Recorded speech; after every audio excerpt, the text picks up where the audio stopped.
Before his death in 1991, Freddie Mercury left behind more than just music. He left behind a secret. For decades, it stayed locked away, buried deep within his closest circle. Until now, a new tell-all biography claims to uncover something Freddie never intended the world to know. A truth so personal, it could completely change how fans remember him. This isn't about fame, fortune, or Queen's legendary rise.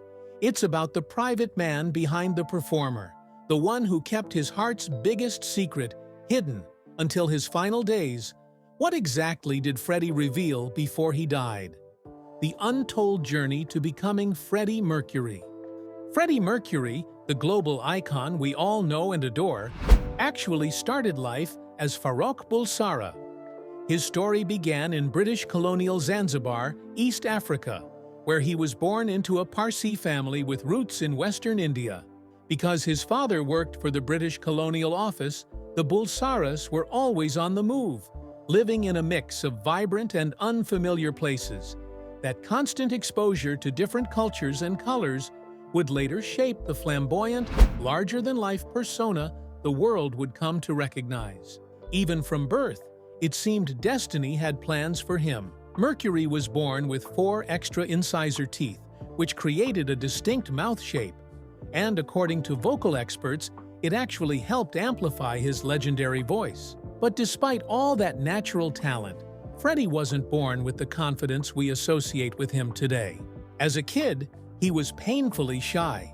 Moving around so often didn't help, and though he had been the center of attention as an only child, everything changed when his little sister, Kashmira, was born. Soon after, his father decided it was time to send young Freddie to a British-style boarding school near Bombay, India. It was his first real separation from family, and the loneliness hit hard. Still, Freddie adapted.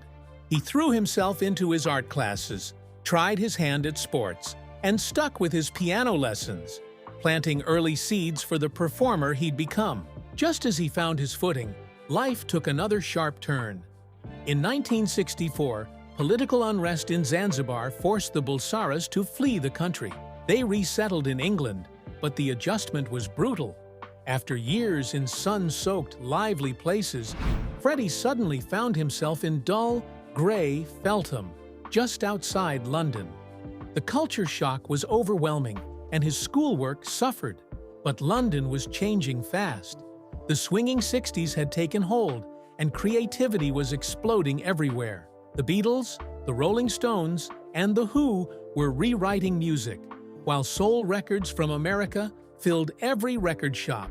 Many of these new stars came from art schools, and Freddie wanted in. He enrolled at Ealing Art College to study art and design, determined to escape the conservative expectations around him. His parents weren't thrilled, but Freddie had a vision.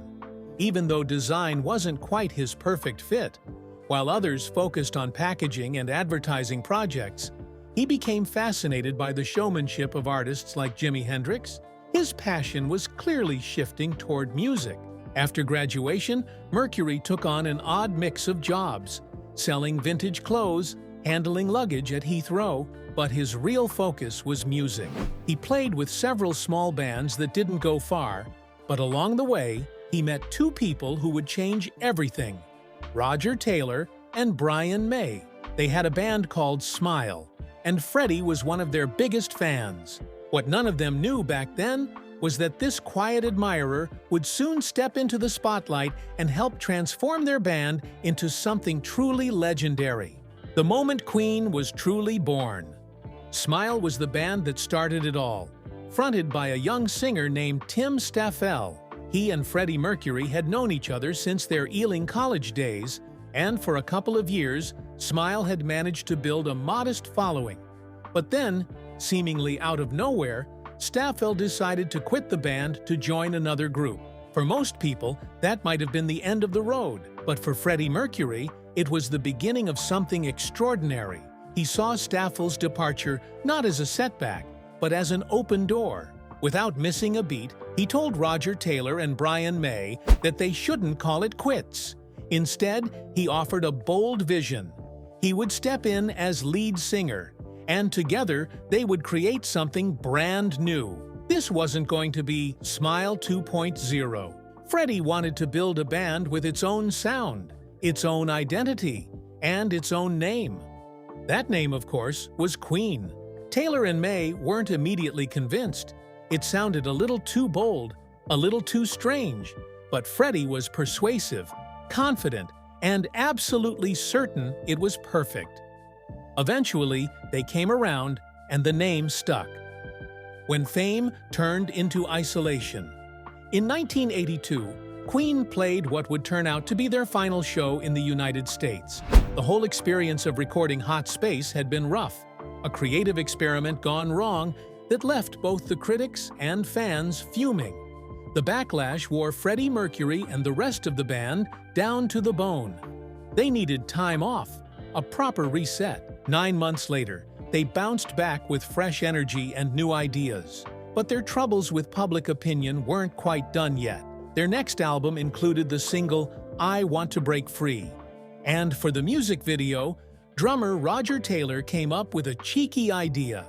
The band would parody the long-running British soap Coronation Street by dressing up in drag. It was a bit of fun, totally British humor. At home, fans adored it. People got the joke instantly. It was campy, silly, and brilliant. But across the Atlantic, different story. In the US, MTV quietly banned the video, uncomfortable with the whole cross-dressing thing. It was an overreaction, but it marked the breaking point in Queen's relationship with the American market. While they drifted away from the US, their popularity in the UK only grew stronger. 2 years later, at the 1985 Live Aid concert, Queen stole the show.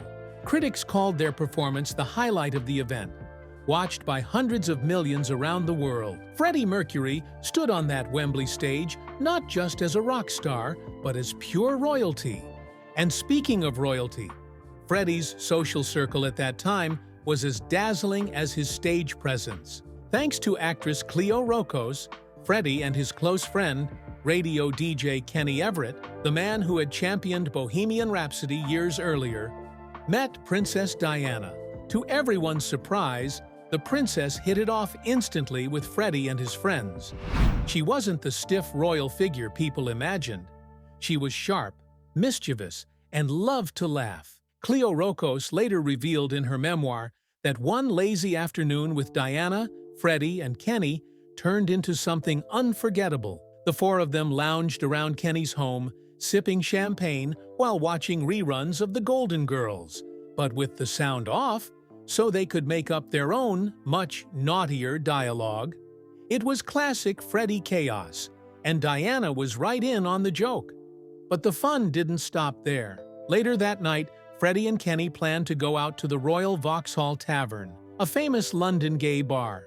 Diana, ever the rebel, insisted on tagging along. Her friends tried to talk her out of it, worried about what the press would say if she were spotted. But Diana had her mind made up.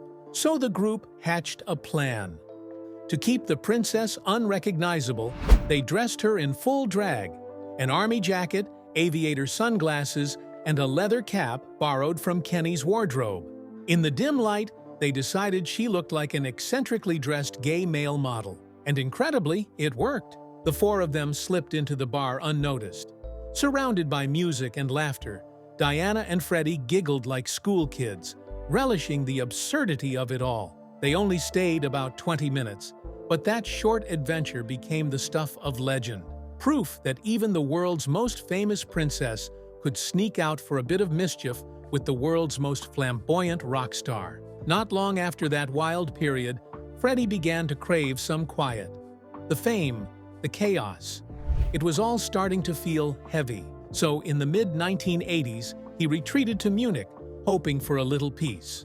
Of course, peace for Freddie Mercury still meant grand parties and late-night laughter. His 39th birthday celebration in Munich became infamous, a black and white drag ball that perfectly captured his extravagant spirit. But just as quickly as he'd settled into his new life, he suddenly left. When Freddie returned from Munich, his close friend Barbara Valentine noticed something different about him. Gone was the wild, restless energy of a man constantly chasing the next thrill. He seemed quieter, almost reflective, as if the fire that once drove him across continents and into legendary parties had dimmed. The reason, it seemed, was heartbreak. During his time in Germany, Freddie had fallen deeply in love with a restaurateur named Winnie Kirchberger. Their romance had been serious, so serious that Kirchberger even gave Freddie a silver wedding band. But by the time Freddie packed his bags and left Munich, that relationship was over, leaving him emotionally bruised. Still, love wasn't done with him yet. Freddie had always been surrounded by people who meant the world to him, and one of those was Mary Austin, the woman he famously wrote Love of My Life for. During live shows, audiences would sing the song so passionately that Freddie often let them take over completely, smiling as thousands of voices filled the air. Even years after his death, Queen continued to dedicate that song to him, a timeless tribute to their frontman and his muse. But another great love was about to enter Freddie's life: Jim Hutton. Freddie first noticed Jim one night and made a move, but Jim, already in a relationship, turned him down. A year and a half later, fate intervened. They met again, sparks flew instantly, and soon Jim moved into Freddie's London home, Garden Lodge. For Freddie, this was a turning point. It was the closest he'd come to true domestic life since Mary Austin. Yet, life with Freddie Mercury was never entirely calm. He had been open about his promiscuity, and those habits didn't disappear overnight. Jim sometimes caught him with other men, even at home. But unlike many before him, Jim refused to stay silent. He demanded honesty, giving Freddie a simple ultimatum: to make up his mind. In a rare moment of quiet sincerity, Freddie chose him. From then on, their relationship found stability, and Freddie finally experienced something resembling normalcy, at least behind closed doors. Outside those walls, though, the showman in Freddie never disappeared. His 39th birthday bash in Munich was infamous, but the one he threw for his 41st in Ibiza outdid everything. 700 guests, a cake shaped like the Sagrada Familia that collapsed under its own weight, and an entire hotel that still celebrates his birthday to this day. It was Freddie Mercury in full, glorious excess. But beneath all that glitter and laughter, something darker was beginning to unfold. Unknown to most, Freddie was already living with the first signs of illness. Though he hadn't yet received a diagnosis, he had started visiting doctors about concerning symptoms. In the early 1980s, few understood what HIV or AIDS truly were. People still called it gay cancer. During Queen's final US tour, Freddie even saw a doctor about a white lesion on his tongue, an early warning sign. For a while, he looked healthy enough to quiet the rumors. But by 1986, whispers began to spread. That October, the British press reported that Freddie had been tested for HIV. Publicly, he denied it and claimed the result was negative, but those closest to him weren't so sure. When Barbara Valentine visited him the following year, she immediately noticed dark patches on his face. Having already lost close friends to AIDS, she recognized the signs instantly. It was a devastating realization. Those spots were symptoms of Kaposi's sarcoma, a rare form of skin cancer that had begun appearing in young gay men in the early 1980s. Once thought to affect only elderly people from certain regions, it soon became one of the defining illnesses of AIDS. For Freddie, the complications were severe. The disease ravaged his body to the point where he eventually lost most of his foot. Brian May later recalled a dinner where Freddie quietly showed them the damage, apologizing for upsetting them. Ever considerate, even in agony, Freddie never wanted sympathy. His bandmates said he was fiercely private about his illness, determined to live life on his own terms. He didn't want pity, nor did he want the press hovering like vultures. Still, those around him could see his decline. Barbara helped him cover the lesions with makeup in the early stages, but as the disease spread, the pain became constant. His assistant, Peter Freestone, later said that Freddie seemed to know when his time was nearing. He made peace with it in his own quiet way. Mary Austin, who remained one of his closest companions, spoke of how the quality of his life had deteriorated, how he was losing his sight, growing weaker, and suffering from fits. Eventually, he stopped taking the medicines that were keeping him alive. Then, in April 1987, the truth was confirmed. Doctors gave Freddie Mercury the diagnosis that would change everything. He had AIDS. As if receiving the devastating diagnosis wasn't enough, Freddie Mercury now faced one of the hardest moments of his life, telling the people he loved most. When he finally sat down with his partner, Jim Hutton, and revealed that he had AIDS, he gave him an option to walk away. Freddie, always protective of others, didn't want anyone to feel trapped in his tragedy. But Jim refused to leave. Instead, he promised to stay with Freddie through everything, and he kept that promise until the very end. But love couldn't shield Freddie from the brutal day-to-day reality of his illness. The man who once commanded stadiums with impossible energy, the same performer who brought Live Aid to life in 1985, began to fade physically. The vibrant, magnetic showman grew thin and frail as the disease took its toll. His once powerful stride slowed, and his face, so often lit up with mischief and charisma, became gaunt. The change in his appearance only fueled the cruel rumors that had been swirling for years. Yet, even as speculation spread, Freddie refused to confirm anything. When questioned about his health, he'd simply laugh it off, saying he'd just mellowed with age or left his wild years behind. It was his way of keeping control, of not letting the tabloids define his story. After finishing work on his Barcelona album in 1988, Freddie quietly stepped back from the public eye altogether. Still, the paparazzi refused to let him live in peace. They stalked him relentlessly, even in his final days. According to The Advocate, photographers camped outside his home, waiting to capture a final degrading image of the dying star. His longtime driver and bodyguard, Terry Giddings, described the scene as a pack of wolves waiting for the carcass to emerge, a haunting image of the cruelty Freddie endured from the press. And when he was finally gone, it didn't stop. The tabloids feasted on the tragedy. One columnist from the Daily Mirror even wrote a vile piece calling Freddie poison and describing AIDS as a form of suicide for homosexuals. It was an appalling moment in journalism, proof of just how merciless and ignorant the media could be in that era. For years, papers like The Sun had been publishing sensational headlines about Freddie's supposed diagnosis. Long before it was even confirmed, they invented stories, exaggerated rumors, and exploited his silence. But through it all, his bandmates stood by him and refused to believe the gossip. Even they, for a long time, didn't fully know how ill Freddie truly was. By 1989, Freddie admitted he wasn't strong enough to tour anymore, so Queen decided not to schedule one after releasing The Miracle. It was never openly discussed within the band. It didn't need to be. As Brian May later recalled, there was an unspoken understanding. None of them wanted to confront the truth head-on, but deep down, they all sensed what was happening. By 1990, Freddie's condition was impossible to ignore.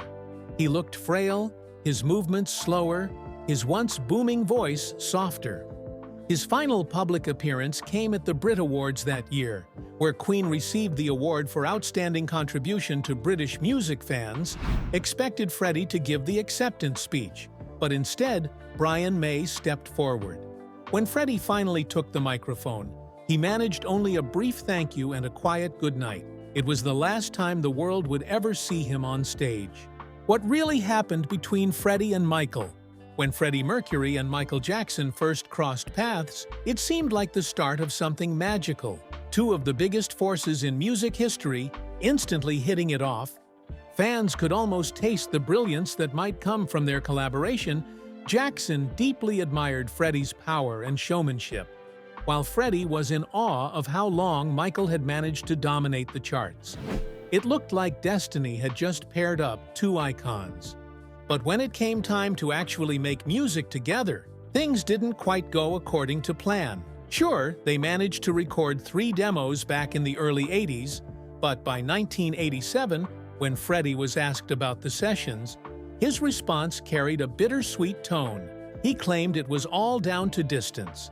They were never in the same country long enough, and that Michael had started to retreat into his own private world. Yet, behind that diplomatic answer, the truth may have been far more complicated. One version of the story says, Freddie lost patience because Michael insisted on bringing his pet llama to the studio every day. Another account paints a darker picture, one where the partnership ended abruptly after Michael caught Freddie using substances during a session. Either way, what had started as a dream collaboration ended in disappointment, proving that even musical legends aren't immune to clashing worlds. The secret Freddie took to his grave. By the time Queen began working on Innuendo, Freddie's health had deteriorated dramatically. Walking had become difficult, but his determination never faltered. He poured every ounce of strength he had into recording, especially on the haunting anthem, "The Show Must Go On." Brian May later recalled that Freddie showed no fear. If anything, he demanded more songs, more challenges, more moments to leave his mark. The video for "These Are the Days of Our Lives" was filmed in black and white, deliberately so, to soften the reality of Freddie's declining condition. It would be the last time the world saw him on camera. Then, on November 23, 1991, Freddie Mercury broke his silence. After years of speculation and tabloid frenzy, he released an official statement confirming the rumors. He was HIV positive and had AIDS. He explained that he had kept it private to protect those close to him, but now wanted his fans and the wider world to know the truth. He urged everyone to continue fighting the disease.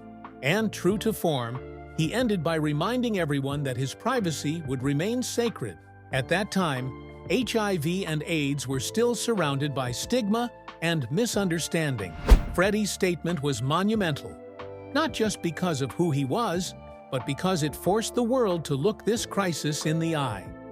It also reignited public discussion about his sexuality, something he had never denied but had always preferred to keep unspoken. Behind the public announcement, though, Freddie's private reality was unimaginably painful. In his final weeks, he was bedridden, had lost most of his sight, and had even stopped taking medication, hoping to bring an end to his suffering. One of the most poignant moments came when he asked his partner, Jim Hutton, to carry him downstairs to see his beloved art collection one last time.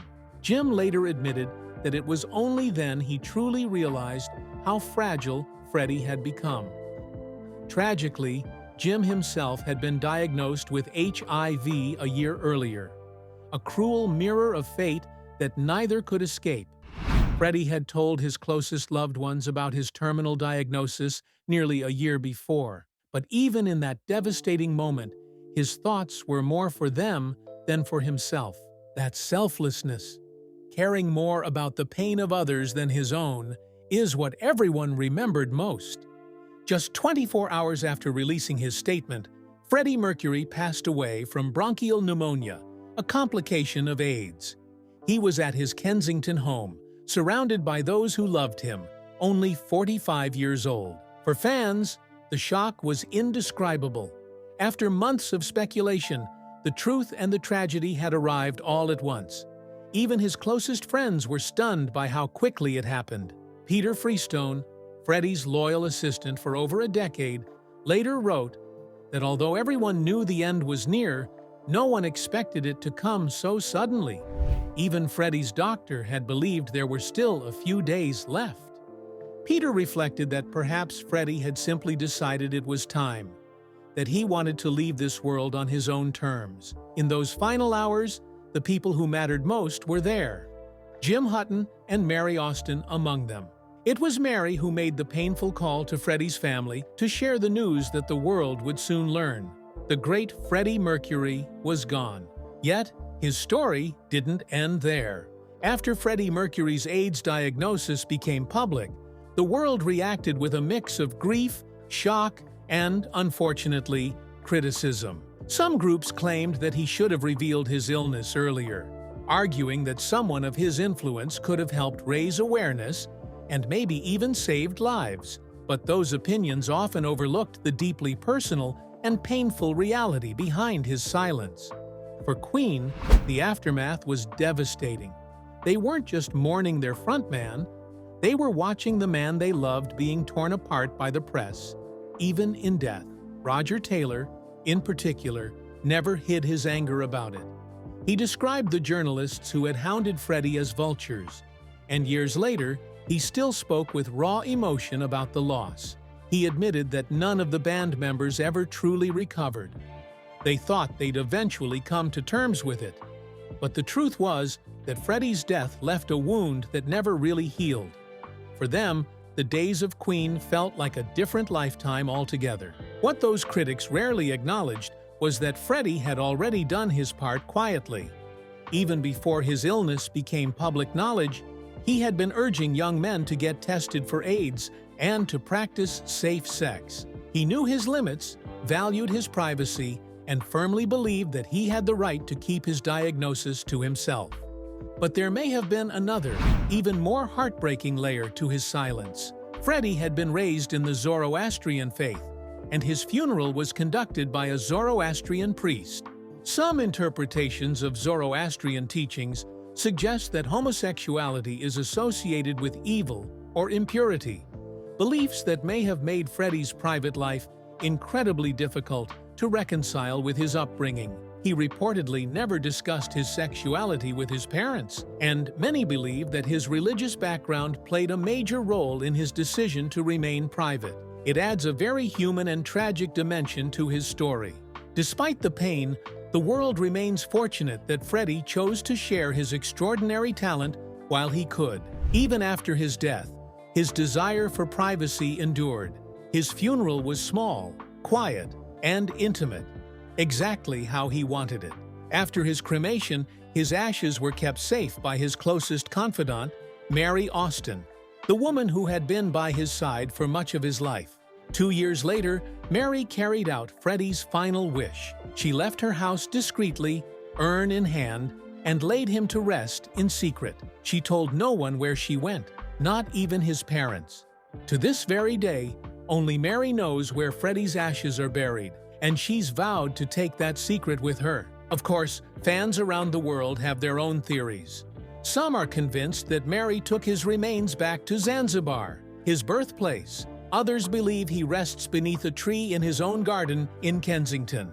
But the truth is, the mystery is exactly how Freddie wanted it. His final resting place remains private, untouchable, and uniquely his. Mary Austin, the keeper of his secrets, has rarely spoken publicly about their relationship. But when she did, her words revealed the depth of her loss. She spoke about the pain of living without him, a pain she knew millions of fans also felt. She said she never stopped loving him, and believed Freddie never stopped loving her either. That love was reflected in Freddie's final wishes. While he left gifts and money to close friends and his partner, Jim Hutton, the vast majority of his estate, along with his beloved Kensington home, went to Mary to Freddie. She wasn't just a former lover or a friend, she was family, the one constant in his life, and the person he trusted most to protect his legacy, his memory, and his final secret. Before death, Freddie Mercury revealed the truth about Queen. It's the kind of revelation that could stop any Queen fan in their tracks. A jaw-dropping claim pulled straight from a brand-new tell-all biography about the band's larger-than-life frontman, Freddie Mercury. According to journalist and author Leslie Ann Jones, her latest book, Love, Freddie unveils one of the biggest secrets ever linked to the singer, the existence of a secret daughter. At the heart of this shocking story is a handwritten letter published in the very first chapter of the book. In it, a woman, identified only as B, claims that she is Freddie Mercury's daughter, born from an affair he allegedly had with the wife of a close friend back in 1976. The timing couldn't have been more dramatic. It was the height of Queen's fame, the same era when Freddie was conquering the world with his flamboyant stage presence and soaring vocals. The revelation, according to Jones, was a secret held tightly within Freddie's innermost circle. Known only to his partner, Mary Austin, his parents, and his sister. For nearly 5 decades, it remained completely buried. B, now 48 years old and living somewhere in Europe, is said to be a mother and medical professional. In her letter, she writes that she and Freddie shared a very close and loving relationship throughout his life. She describes him as a devoted father who cherished her and accepted the unconventional nature of her birth with grace and love. Despite being raised by her mother and stepfather, B said she always knew who her real father was, and that Freddie visited her often, even while juggling the chaos of his touring life. Before his death in 1991, Freddie reportedly entrusted his daughter with 17 handwritten journals, private diaries he'd filled over the years. These journals, unseen until now, were given to Jones before she began writing Love, Freddie. At first, even the author doubted the story. But after reading the letters, seeing the journals, and speaking with B herself, she became convinced Jones explained that B never sought money or fame. Traits, she said, typical of those fabricating stories for attention. Instead, Jones insists, B already had financial security through a private legal arrangement made by Freddie himself, one that wasn't part of his will. The book paints Freddie in a surprisingly intimate light, not as a distant rock god, but as a man who, according to Jones, was a hands-on, devoted dad. The story claims the child was conceived accidentally while her mother's husband was away on business, and because of the mother's Roman Catholic faith, abortion was never an option. Together, Freddie, the mother, and her husband made an extraordinary decision. They would raise the child jointly. The girl had a room in both homes, and even when Freddie was on tour, he supposedly called her every single day. Even those who worked in his household reportedly had no idea she existed.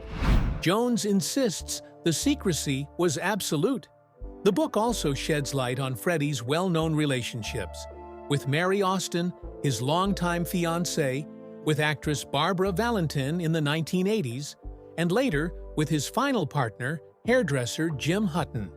But the identity of B's mother remains hidden, though Jones notes that she passed away years ago. In another heartfelt note within the book, B describes her father as a deeply private man, something she says she inherited. She explains that she now leads a quiet life abroad with her husband and children and has no interest in fame. We cherish our peaceful, anonymous life, she writes. However, Mary Austin has strongly denied the story.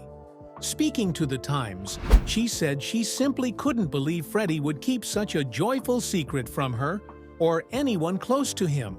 I have never known about any child, and I have never known about any secret diaries, she said, adding that during the final months of his life, when Freddie was said to have given B those journals, she was with him almost every day.